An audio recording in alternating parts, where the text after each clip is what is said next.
Hello बच्चों। तो बच्चों हम लोगों ने mechanical properties of fluid chapter start किया था और उसमें अभी तक मैं आपको कुछ बेसिक लेक्चर्स जो हैं वो मैं आपको बता चुका हूं। जैसे प्रेशर क्या है, डेंसिटी क्या है, थ्रस्ट क्या है, फ्लूइड क्या है। इन चीजों के बारे में हम लोगों ने इससे पहले जितने भी लेक्चर्स हमने किए थे उसमें हम लोगों ने डिस्कस कर लिया है। और आज के लेक्चर में हम लोगों का जो पूरा का पूरा फोकस है वो पास्कल्स लॉ पे होने जा रहा है। ठीक है, आज हम लोग क्या डिस्कस करने जा रहे हैं बच्चों? आज हम लोग पास्कल्स लॉ डिस्कस करने जा रहे हैं। ठीक है, तो भाई पास्कल लॉ क्या कहता है? अभी देखिए हम लोगों ने जो अभी स्टार्ट करना है, अभी हम लोग फ्लूइड को रेस्ट पे पढ़ेंगे। याद करिए मैंने पहले लेक्चर में आप लोगों को बताया था कि फ्लूइड को हम लोग रेस्ट पे भी स्टडी करेंगे और फ्लूइड को हम लोग मोशन में भी स्टडी करेंगे। और study of fluid at rest इसे हम लोग फ्लूइड स्टैटिक्स कहते हैं। तो अभी फिलहाल हम लोग फ्लूइड स्टैटिक्स के बारे में बात करेंगे और उसमें पहला जो लेक्चर है, सबसे बेसिक लेक्चर जो है फ्लूइड्स का, वो है पास्कल्स लॉ। तो पास्कल लॉ क्या कहता है? पास्कल लॉ कहता है कि अगर हमारे पास एक फ्लूइड है जो कि रेस्ट पर है, अगर हमारे पास एक फ्लूइड है जो कि रेस्ट पर है, तब उस फ्लूइड के हर एक पॉइंट पर, कैसे हर एक पॉइंट पर? ऐसे हर एक पॉइंट पर जो कि सेम लेवल पर है, उस पर जो प्रेशर है वो थ्रू आउट सेम होगा, चाहे किसी भी डायरेक्शन में प्रेशर हो। जैसे फॉर एग्जांपल अगर मेरे पास ये एक कंटेनर है और इसमें फ्लूइड है, तो अगर मैं इस सेकंड वाले लेवल के फ्लूइड को देखूं तो यहां पर जितने भी फ्लूइड पार्टिकल्स होंगे सारे सेम लेवल पर हैं। तो पास्कल लॉ कहता है कि अगर ये फ्लूइड रेस्ट पर है, तब हर एक पॉइंट पर जो फ्लूइड के ऊपर जो प्रेशर लग रहा है वो प्रेशर आपका सेम होगा। ठीक है, पास्कल लॉ क्या कहता है? Pascal law states that pressure in fluid at rest is same at all such points which are at same height. ऐसे सारे पॉइंट्स जो कि सेम हाइट पर है फ्लूइड में, उन सारे पॉइंट्स पर जो प्रेशर लगता है वो सेम लगता है, लेकिन किस कंडीशन में? कंडीशन ये है कि वो फ्लूइड हमारा रेस्ट पे होना चाहिए। राइट? तो इस पास्कल लॉ को हम लोग जरा प्रूफ करना चाहते हैं कि ठीक है भैया, पास्कल लॉ ने ये स्टेटमेंट तो बता दिया कि अगर फ्लूइड रेस्ट पर है तब उसके सेम लेवल पर जितने भी पॉइंट्स हैं उन सारे पॉइंट पर, फ्लूइड के सारे पॉइंट पर प्रेशर सेम होगा। इसको हम लोग प्रूफ करना चाहते हैं। इस प्रूफ के लिए यहां पर मैंने एक डायग्राम बनाया है, जिस डायग्राम में हमारे पास एक कंटेनर है, जिस कंटेनर में देखिए यहां तक फ्लूइड भरा हुआ है, और इसी कंटेनर में जो थ्रू आउट फ्लूइड है उसमें मैं एक फ्लूइड का एक छोटा सा हिस्सा ले रहा हूं, और उस छोटे से हिस्से को हमने प्रिज्म के शेप में लिया है। ठीक है, एक प्रिज्मेटिक शेप है। ये जो मैंने शेप बना रखा है ए बी सी, और इसका पीछे का जो साइड है वो डी ई एफ जो है, A B C D E F जो हमने दिखाया बच्चों यहां पर, A B C D E F. ठीक है, ये जो शेप है ये एक प्रिज्मेटिक शेप है। ठीक है, और इस प्रिज्मेटिक शेप, ये प्रिज्मेटिक शेप ऑफ फ्लूइड है। ये फ्लूइड का ही हिस्सा है बच्चों, कोई सॉलिड नहीं है, ये फ्लूइड का ही हिस्सा है। आप चाहें तो एक सॉलिड भी इमेजिन कर सकते हैं, लेकिन देखिए हमारे पास एक कंटेनर है जिसमें हमने एक फ्लूइड का हिस्सा दिखा रखा है जो कि एक प्रिज्मेटिक शेप का है, A B C D E F shape का वो एक पर्टिकुलर शेप है।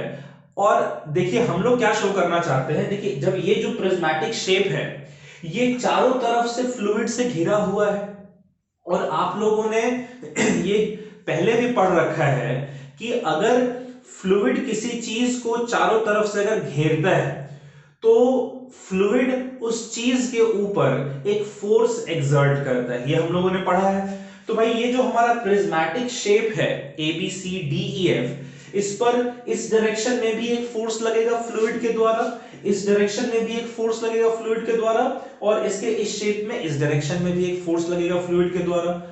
अब देखिए बेसिकली ये फ्लूइड हमारा सबसे पहली बात तो कि रेस्ट पर है। दूसरी बात ये है कि ये जो A B C D E F मैंने एक प्रिज्मेटिक शेप लिया है वो ये बहुत छोटा है, इतना छोटा है कि ए और बी के बीच की दूरी जो है वो नेग्लिजिबल है। यानी कि एक तरीके से मानकर चलिए कि ये जो प्रिज्मेटिक शेप मैंने बनाया है ये सेम लेवल पर है, इसका हर एक पॉइंट के, इसके जितने भी पार्टिकल्स हैं इस पर, हर एक पार्टिकल का जो लेवल है वो सेम है। लेकिन मैंने क्या किया, आपको एक्सप्लेन करने के लिए मैंने इसको कर दिया है जूम, ठीक है। और जब हमने जूम किया तो जूम करके ये हमें इस तरीके का नजर आ रहा है, लेकिन एक्चुअल में ये बहुत छोटा है। ए बी जो हाइट है वो बहुत कम है, लगभग जीरो के बराबर है, कुछ इस तरीके से कि ये प्रिज्मेटिक शेप पर जितने भी पॉइंट्स हैं वो सारे पॉइंट सेम लेवल पर है। तो इस प्रिज्मेटिक शेप के ऊपर आप देखिए चारों तरफ से जो फ्लूइड घेर कर इसे बैठे हुए हैं, वो सारे फ्लूइड्स इस पर एक फोर्स लगाएंगे। तो इस सरफेस पर जो फोर्स है ये ऊपर की तरफ, इसे मैंने FH कह रखा है, इस पर इधर है FB और इस पर इधर है FC। क्लियर है।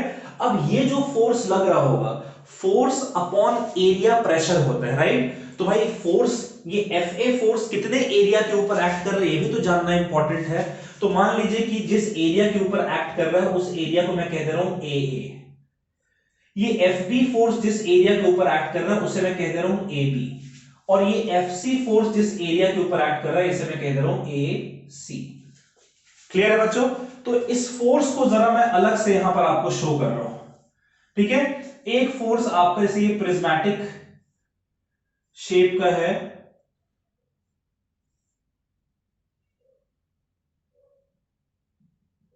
समझिएगा जरा इसको। इसके ऊपर इस डायरेक्शन में फोर्स लग रहा है FC, इस डायरेक्शन में फोर्स लग रहा है FA, और इस डायरेक्शन में जो फोर्स लग रहा है वो है FB, राइट बच्चों। मान लेते हैं कि ये जो एंगल है ये हमारा थीटा है, हॉरिजॉन्टल से जो एंगल बन रहा है वो थीटा है। तो इस FB के दो कंपोनेंट्स होंगे, एक कंपोनेंट इस डायरेक्शन में जो कि हो जाएगा FB cos थीटा, और एक कंपोनेंट इस डायरेक्शन में जो कि हो जाएगा FB sin थीटा। ये कंपोनेंट को रिजॉल्व करना तो आपको आता ही है, राइट बच्चों। अब नोटिस करिए ये फ्लूइड तो हमारा रेस्ट पर है, और ये फ्लूइड हमारा रेस्ट पर कब होगा, जब हर डायरेक्शन में नेट फोर्स जीरो हो। तो for fluid at rest, for fluid at rest, fluid rest पर हो, इसके लिए जो हमारा FA है वो किसके बराबर होना चाहिए, FB sin थीटा के बराबर होना चाहिए बच्चों। और उसी तरीके से अगर मैं हॉरिजॉन्टल डायरेक्शन में देखूं तो मैं लिखूंगा कि FC जो हमारा है वो FB cos थीटा के बराबर होना चाहिए, राइट। दोनों मैग्नीट्यूड बराबर होने चाहिए, डायरेक्शन में तो अपोजिट है ही, तो नेट फोर्स जीरो हो जाएगा। वो जो फ्लूइड का वो जो हिस्सा है वो रेस्ट पे रहेगा, और जब तक फ्लूइड रेस्ट पर है तभी तक हमारा पास्कल्स लॉ वैलिड होता है। चलिए ये तो हमारा आ गया। अच्छा, इसी तरीके से इसका जो एरिया वेक्टर है इस डायरेक्शन में AB, इस डायरेक्शन में AA और इस डायरेक्शन में AC, उस एरिया वेक्टर को भी फोर्स की तरह रिजॉल्व कर सकते हैं ना। तो उस केस में एरिया वेक्टर क्या आ जाएगा, AA is equals to AB sin theta. अगर जिस डायरेक्शन में FB है उसी डायरेक्शन में AB भी है, ये एंगल थीटा, तो ये हो जाएगा AB cos थीटा, ये हो जाएगा AB sin थीटा। तो उसी तरीके से हमारा आ जाएगा। उसी तरीके से AC क्या हो जाएगा, AB cos थीटा। अब देखिए बच्चों मैं क्या कर रहा हूं, मैं इन दोनों को डिवाइड कर रहा हूं, ठीक है। ये पहला पार्ट, ये दूसरा पार्ट। अगर मैं इन दोनों को डिवाइड कर दूं तो इस तरफ क्या आ जाएगा, FA अपॉन AA, और इस तरफ क्या आ जाएगा, FB upon AB। Sine theta cancel out हो जाएगा। उसी तरीके से इधर आ जाएगा FC अपॉन AC, और इधर आ जाएगा FB अपॉन AB। अब देखिए इसे क्या लिख सकते हैं, FA upon AA, force upon area यानी प्रेशर हो जाएगा। अच्छा, किस डायरेक्शन में, जो A डायरेक्शन जो है इस डायरेक्शन में, तो ये हो जाएगा प्रेशर PA। ये PA प्रेशर किस डायरेक्शन में, इस डायरेक्शन में, राइट। FB अपॉन AB ये हो जाएगा PB, यानी PA जो है वो PB के बराबर है। और वैसे ही FC अपॉन AC हो जाएगा PC is equals to FB upon AB हो जाएगा PB। तो देखो PA PB के बराबर है और PB PC के बराबर है, तो यहां से क्या लिख सकते हैं कि pressure at in region A is equals to pressure at region B is equals to pressure at region C। अब नोटिस करिए ये जो प्रेशर लग रहा है, ये जो PA प्रेशर है वो किस डायरेक्शन में, इस डायरेक्शन में बच्चों PA प्रेशर। टीबी प्रेशर इस डायरेक्शन में जिधर एफबी है, और टीसी प्रेशर इस डायरेक्शन में जिस डायरेक्शन में एफसी है। मैंने आपको कहा था कि ये जो प्रिज्मेटिक एलिमेंट मैंने लिया है ये बहुत छोटा है, इतना छोटा कि एक तरीके से मानिए कि एक स्ट्रेट लाइन में लाई कर रहा है, यानी ये जितने भी पॉइंट्स हैं उस पर ये सारे सेम लेवल पर हैं।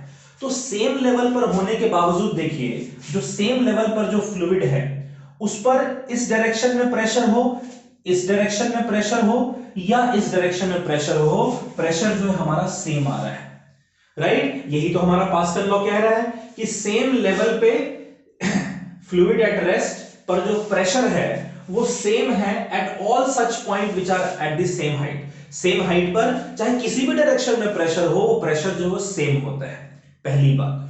दूसरी बात समझिए कि देखिए ये तीनों प्रेशर अलग अलग डायरेक्शन में एक्ट कर रहे हैं, तीनों प्रेशर, एक प्रेशर इधर है, एक प्रेशर इधर, एक प्रेशर इधर, लेकिन सेम लेवल पर जब ये एक्ट कर रहे हैं तो एक तो ये तीनों एक दूसरे के बराबर हैं, दूसरी बात कि डायरेक्शन इनका अलग अलग है। लेकिन यहां पर हम लोग डायरेक्शन की बात कर ही नहीं रहे, डायरेक्शन की बात करें तो ये तीनों बराबर नहीं होते, लेकिन मैं यहां डायरेक्शन की बात कर ही नहीं रहा हूं। इसका क्या मतलब है कि भले ही प्रेशर का डायरेक्शन कुछ भी हो, हम लोग उसके डायरेक्शन को कंसीडर नहीं कर रहे हैं। और कैसे फिजिकल क्वांटिटी में प्रेशर को कंसीडर नहीं करते हैं, सॉरी डायरेक्शन को कंसीडर नहीं करते हैं, स्केलर क्वांटिटीज में। तो इसीलिए प्रेशर जो है हमारा वो एक स्केलर क्वांटिटी होता है, ठीक है? जैसे स्ट्रेस हमारा स्केलर क्वांटिटी था, उसी तरीके से प्रेशर जो है ये भी एक स्केलर क्वांटिटी होता है, चाहे किसी भी डायरेक्शन में लगे, अगर मैग्नीट्यूड में वो बराबर है यानी कि वो बराबर है। That's it. क्लियर है बच्चों? चलिए पास्कल्स लॉ को आप लोग नोट कर लीजिए, समझ कर नोट करिएगा, अच्छे से नोट करिएगा, क्योंकि इसका इस्तेमाल आप कई जगह कर सकते हैं। ठीक है बच्चों? चलिए नोट कर लीजिए इसे।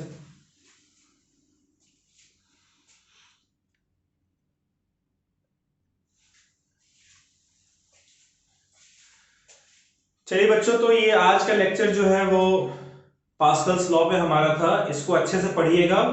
नेक्स्ट लेक्चर जो है उसमें भी हम कुछ इंपॉर्टेंट पढ़ेंगे, तो उसको भी स्किप नहीं करना है आप लोगों को। और आज का जो लेक्चर है वो भी इंपॉर्टेंट है, इसको भी आपको अच्छे से पढ़ लेना है।